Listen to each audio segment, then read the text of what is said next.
High blood pressure, or hypertension, is a common condition in which the force of blood on the walls of your arteries is often too high. Arteries are the blood vessels that carry blood away from your heart to supply your tissues with oxygen and nutrients. In your heart, two chambers, called ventricles, contract with each heartbeat to push blood to your lungs and through your arteries to your body. As blood flows through them, three main factors affect the pressure on your artery walls. The first is cardiac output, or the amount of blood your ventricles push out of your heart each minute. Your blood pressure goes up as cardiac output increases. The second factor affecting your blood pressure is blood volume, or the total amount of blood in your body. Blood pressure also goes up as blood volume increases. The third factor that affects your blood pressure is resistance, which is anything working against the blood flow through your arteries. Several factors contribute to resistance. One resistance factor is the flexibility of your artery wall. Healthy arteries expand with each heartbeat to help reduce blood pressure on the wall. Another resistance factor is the diameter of your arteries. Your body is able to increase the diameter of your arteries to lower your blood pressure, or reduce the diameter to raise your blood pressure. A third resistance factor is blood viscosity, or thickness. In your blood, more particles, such as proteins and fat, increase viscosity. If your blood is thicker, your blood pressure goes up as your heart works harder to push it through your arteries. Your blood pressure can be measured with a device called a sphygmomanometer, or blood pressure cuff. When your heart beats, the pressure of blood on the walls of your arteries is called systolic pressure. When your heart relaxes between beats, pressure on the artery wall is called diastolic pressure. While your blood pressure may change throughout the day, it should normally be less than 120 millimeters of mercury for systolic pressure and less than 80 millimeters of mercury for diastolic pressure.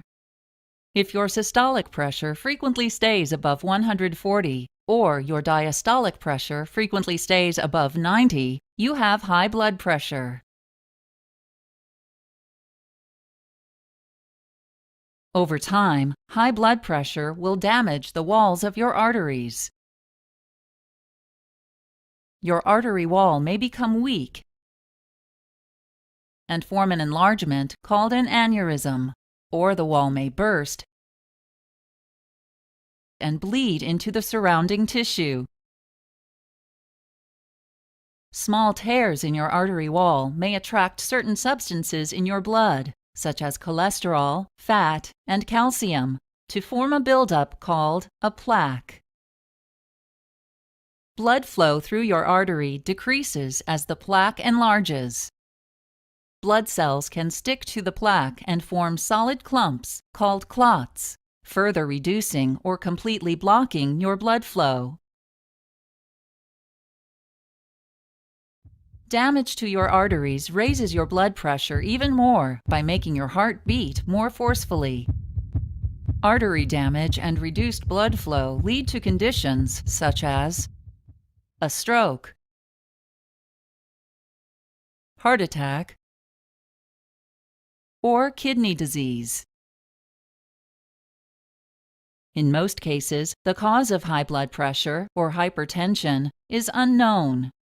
This type of high blood pressure is called primary or essential hypertension.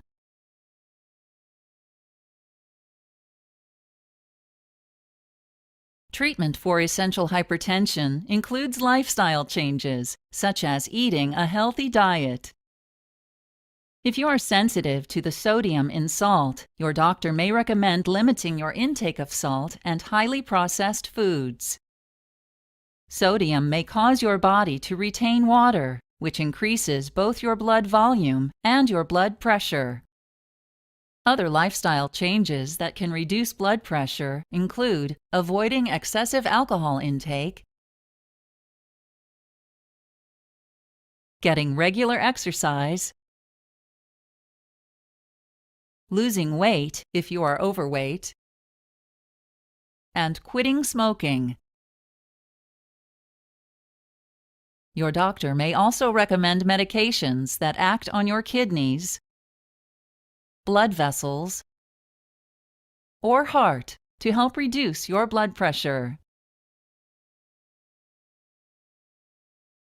Diuretics, commonly called water pills, cause your kidneys to move more salt and water from your blood into your urine, which reduces your blood volume and pressure.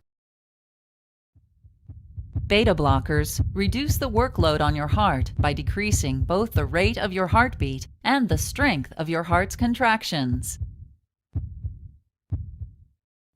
Several types of drugs act directly or indirectly to reduce your blood pressure by relaxing your blood vessels, which increases their diameter. These drugs include ACE inhibitors, angiotensin II receptor blockers, calcium channel blockers, and direct-acting vasodilators.